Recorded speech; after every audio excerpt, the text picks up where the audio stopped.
Just like that verse, His Spirit bears witness with our spirits that we are the sons of God.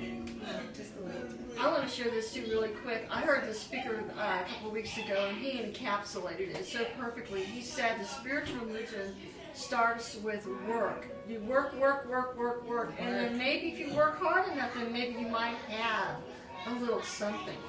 And then you get to the place where you have a little something, and then maybe you can be and relax. It's like some people who work so they can retire. And then by the time they retire, they're 65 or 70, and they're too tired to even enjoy it. Oh, wow, that's so good. But being a son or a daughter in the kingdom is just the opposite. The opposite. Yes. It's totally flipped.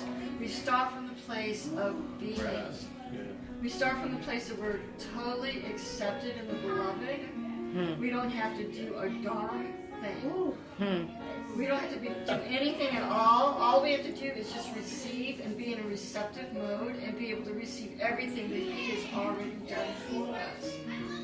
The more you receive from Him, the more you realize how much you have in Him. And the more you realize how much you have in Him and how the kingdom, He says, it's my good pleasure to give you the kingdom. He's already purchased everything for us, and He's just given it to us. Then, at that point, He gives you the revelation of what you're supposed to do. And you do out of the abundance, out of the fullness, out of a place of knowing who you are as a son or a daughter. That is so good. Oh, that is so good. Be still and know that I'm God. It's in the place of stillness that you learn Him as God. But if you're not still, then you will never understand who He is as your Father. And God is love, period. And I think there's a problem in the church because a lot of times we still come from that mindset of works, and so we judge one another. And we look at each other according to our works, and we measure our value according to how much we do.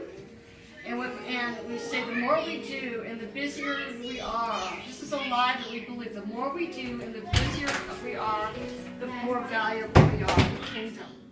And that's one of the chief lies of the enemy. The enemy has blinded the eyes and blinded the minds of the church to think the busier we are and the more we do, the more value we have, when it's really just the opposite. And what that do is that hinders the move of God. It does. Because when you're so busy, doing, it hinders the move. So God is not able to work through you.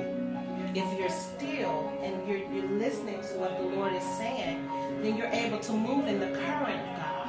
But that's just like a swimmer. When it's like you're fighting against the current and you're not being still and you're floating in the current, then you can panic and drown. And you don't want to drown. What you want to do is stay in the flow. And a lot of times that's what happens when we get out of the flow of God. We become busy.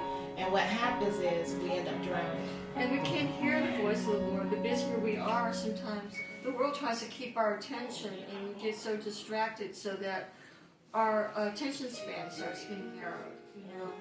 And so God wants to stretch our attention span. That's why retreats like this are so good, because when we can spend elongated periods of time in His presence, and we can start to hear His voice in a deeper and fuller way. It's not